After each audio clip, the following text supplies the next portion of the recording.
Bonjour Memoun, ça zot bien?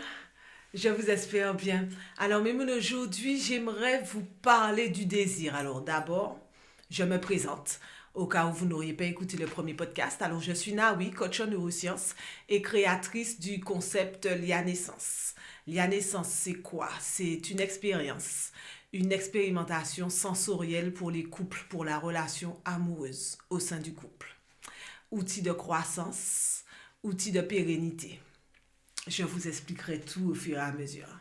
Alors, aujourd'hui, j'aimerais vous parler de désir. Donc, en fait, ce que j'ai fait, j'ai questionné, j'ai eu envie de traiter ce sujet et j'ai questionné mes réseaux.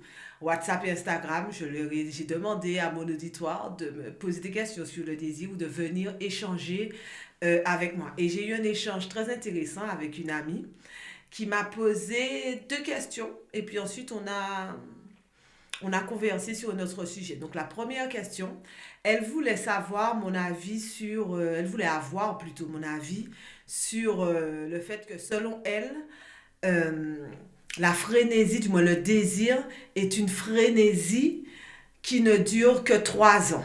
C'est-à-dire qui ne dure que le temps de faire la connaissance de l'autre. À ça, l'avis que je lui ai donné, c'est que oui, elle avait raison, mais qu'en vrai, quand est-ce qu'on arrête de faire la connaissance de l'autre? Pour moi, ma conviction sur le sujet, c'est que ad vitam, on peut apprendre à connaître l'autre. Déjà parce que si pour nous-mêmes, on s'accorde le droit d'être différent chaque jour, si on s'accorde le fait d'être des êtres en constant changement, eh ben c'est pareil pour l'autre. En fait, c'est pareil pour notre partenaire. Donc, ma conviction sur le sujet, c'est que mon partenaire comme moi-même, sommes des êtres en constant changement. Donc il ne tient qu'à nous, ad vitam, de continuer à faire connaissance l'un et l'autre en fait. Donc pourquoi cette frénésie s'arrêterait? Donc ça a été mon avis sur la question. La deuxième question, un petit peu plus dure, euh, elle m'a demandé la différence entre envie et désir. Alors sans chercher dans un dictionnaire ou sur Google, je me suis dit, ok, quand j'entends ces deux mots-là, qu'est-ce qu'ils me racontent en fait? Et les mots que je lui ai cités, je n'étais pas peu fière de moi parce qu'au final, j'étais vraiment pas loin.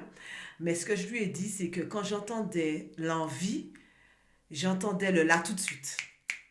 Le là tout de suite, le rapide, court dans le temps. Genre, j'ai envie d'une glace de chocolat ou j'ai envie de quelque chose de sexuel, on va dire. J'ai envie d'une relation. Là tout de suite, c'est consommer. C'est l'envie est là, l'envie de consommer vient direct derrière. Donc voilà, ce côté tout de suite, ce côté incontrôlable. Même si on contrôle le passage à l'action, mais l'envie même, on ne la contrôle pas. Donc ce côté incontrôlable et puis quelque chose de superficiel que quand on l'a assouvi, ben on peut dire, même si ça revient après, mais on peut dire qu'en tout cas sur l'instant c'est passé. Et ensuite, ben, le désir pour moi c'était sur certaines choses aux antipodes, donc contraire, par exemple plus profond, en opposition avec l'envie. Le désir pour moi est quelque chose de plus profond, comme si c'est ancré à quelque chose, comme si on a besoin de rattacher le désir à quelque chose. Alors je m'explique. Pour moi, quand on désire quelque chose, c'est qu'il y a déjà un attachement. C'est qu'il y a déjà un hameçonnage. Je ne sais pas comment être plus clair. En tout cas, je saurai après, mais je vous dis les choses comme elles sont passées. Le désir se contrôle un petit peu plus. Parce qu'on peut jouer avec, par exemple, entre partenaires sexuels ou partenaires amoureux. Le désir est quelque chose qui s'entretient, contrairement à l'envie. Et puis, pour moi, ça dure dans le temps. Là aussi, en opposition avec l'envie, le désir est quelque chose qui dure dans le temps. S'il est travaillé, on peut le faire durer, durer, durer. Et surtout, il ne s'arrête pas. Il n'y a pas ce besoin de consommation.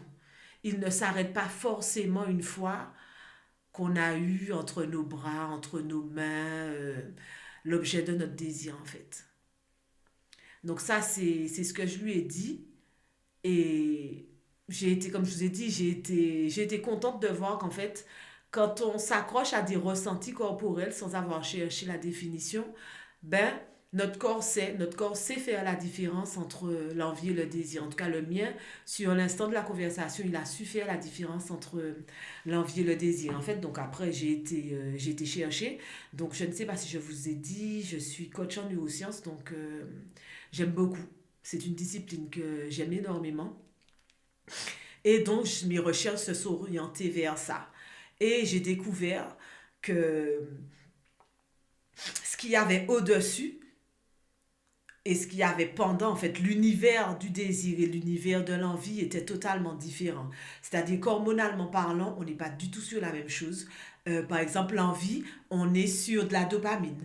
La dopamine, c'est l'hormone du plaisir. Et on est sur un pic de dopamine, c'est-à-dire que ça monte comme ça, chut, et ça redescend.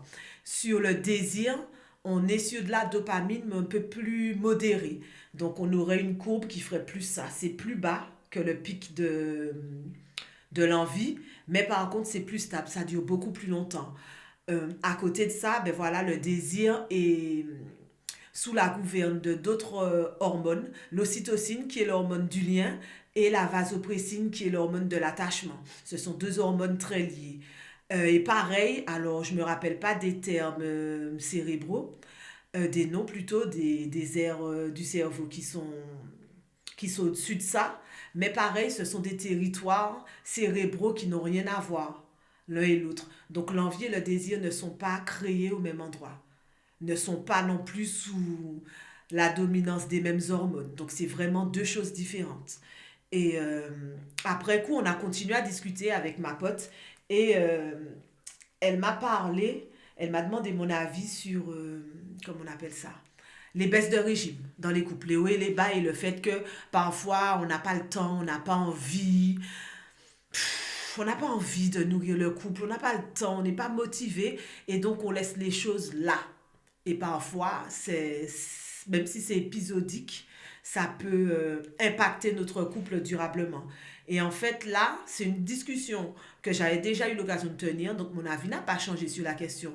Pour moi, le couple, c'est comme le fait d'éduquer un enfant. Un enfant, on l'a là, il peut être chiant, il peut nous coûter de l'énergie, il peut nous demander du temps. On a le droit d'être fatigué, donc on a le droit d'être moins patient. On a le droit de tout plein de choses. Mais néanmoins, est-ce qu'à un moment, on se dit, je suis fatiguée, je lâche l'affaire. Cette semaine, je ne l'éduque plus, je laisse ça tomber, je laisse l'enfant là, je pars en voyage, je mets ma tête dans un trou, je sais pas, mais j'arrête. J'arrête d'être parent. Mon devoir parental, je sais pas comment vous appelez ça, mais j'arrête. Non, quand on a des enfants, c'est pas quelque chose qu'on fait. Et si jamais, parce il existe des familles dites pathologiques, et si jamais ce cas-là existe et présent, eh bien en fait, on aura des retombées derrière, on aura des retombées catastrophiques derrière. Donc oui, je réitère, pour moi, construire un couple, pour moi, faire couple, c'est la même chose qu'éduquer un enfant.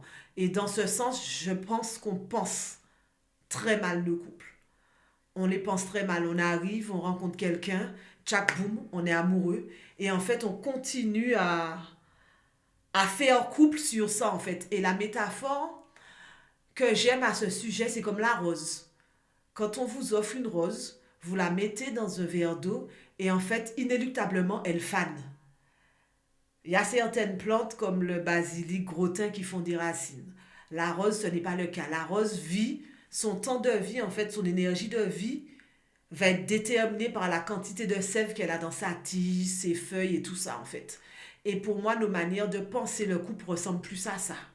On tombe amoureux et on vit, on vit sur ça, sur cette énergie du je tombe amoureux. Ça fait un petit peu aussi comme la toupie. Je lance une toupie, en fait, la toupie n'est pas alimentée par un moteur. Elle continue à tourner sur sa propre force d'inertie, qu'on appelle ça. Eh bien, pour moi, notre manière de penser le couple, eh bien, elle ressemble à ça. Alors qu'on devrait y mettre un moteur, en fait. On devrait y mettre un moteur et c'est un travail de tous les jours. C'est vrai que quand on dit travail, on va penser à quelque chose de peut-être compliqué. L'idée n'est pas là. L'idée est plutôt d'être en tout cas à mon sens, d'être en conscience et en présence le plus souvent que possible. En tout cas, c'est comme ça que je visualise la chose. Bien sûr, faire des choses ensemble, hein. Faire des choses ensemble comme on ferait avec les enfants, mais que les moments de silence, que les moments où, parce qu'on n'est pas forcé de parler tout le temps, mais que les moments de silence ne nous retirent pas la présence. C'est-à-dire qu'on n'est pas là sans être là. Donc, entre autres, voilà, pour moi, c'est ça, et d'où aussi euh, la création de Lia Naissance. Créer quelque chose, créer un concept qui apprenne aux couples, qui rééduque les couples à la présence. Je peux être là avec mon moon, on n'est pas obligé de parler, mais on est présent en fait. On n'est pas absent, on n'est pas ailleurs. Aujourd'hui, on entend beaucoup ça. Alors mon anglais ne monte pas la rocade, je m'excuse. Mindfulness. Faire les choses en conscience, respirer en conscience, marcher en conscience, manger en conscience. Pas vivre, pas faire ces choses-là comme des automates. Eh bien pareil, ne pas vivre son couple comme un automate.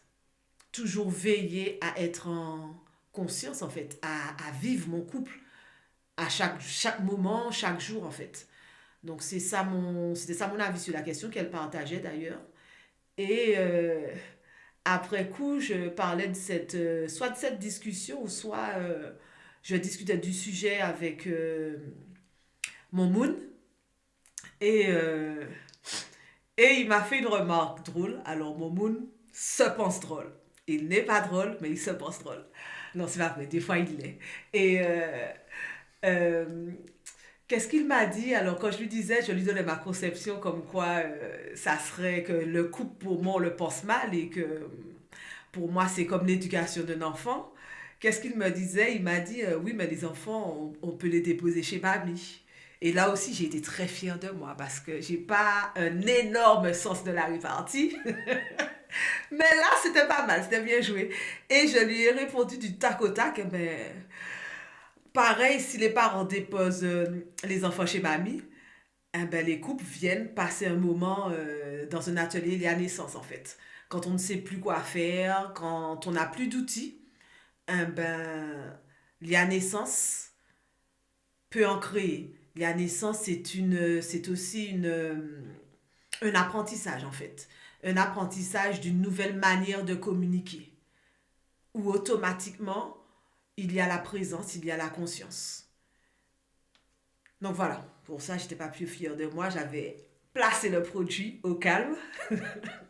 Et donc, qu'est-ce que je voulais vous dire à ce sujet? Je crois que, ouais, j'ai fait le tour, en tout cas pour aujourd'hui. J'aimerais ne pas tout vous dire aujourd'hui. Mais voilà, pour moi, si on reste sur ça, et j'aimerais peut-être finir sur ça. Ma conception de la chose, c'est qu'on pense très mal nos couples. Et que si on les pense très mal, il sera difficile pour nous de les penser de manière optimale en fait. Donc il faut que ça change. Je ne dirais pas nos couples sont en danger, mais pour ceux que je vois autour de moi et puis un petit peu plus loin, ouais. Avec tout ce que la société, notre manière de vivre entraîne, euh, la charge mentale, le stress, les submersions, la vie active qu'on a, même nos enfants, on a du mal à les voir, à passer des moments de qualité avec eux, avec tout ce qui nous empêche d'être en présence, d'être en conscience et de faire couple de manière beaucoup plus naturelle, c'est-à-dire se laisser vivre pour être de faire couple, ben avec tout ce que la société crée autour de nous comme distraction, comme divertissement, qu'il soit, j'aimerais pas dire positif ou négatif, mais qu'il soit amusant ou qu'il soit juste une perte de temps, une prise de tête. Parce qu'à la base, divertir, ça ne veut pas dire s'amuser. À la base, le mot divertir veut dire détourner l'attention. Donc on peut la détourner tant dans le plaisir que dans la contrariété. Donc bref, je reviens là où j'en étais. Donc là, cette société qui nous divertit, qui nous distrait constamment, en fait, elle nous empêche de faire couple sans y penser. Et donc pour moi, Le challenge aujourd'hui, c'est de remettre de la conscience. De remettre de la conscience pour, comme je disais tout à l'heure, ne plus être des automates. Réellement questionner ce qu'on est, questionner ce qu'on fait et faire des vrais choix en fait. Est-ce qu'on peut dire que nos choix sont les nôtres si on vit comme des automates? Si on se laisse piloter par le flot de la société, pour moi, on ne peut pas dire que nos choix sont les nôtres. Donc à partir de là, les choix pour mon couple ne sont pas les miens si je ne suis pas en présence, si je ne suis pas en conscience. Donc ouais, mon mot de la fin, ça serait ça. Qu'on réapprenne à mieux penser nos couples EN pour pouvoir mieux les penser à N. Sur ce, je vous fais des bisous. Une belle journée, une belle nuit, et puis l'amour, mes moons.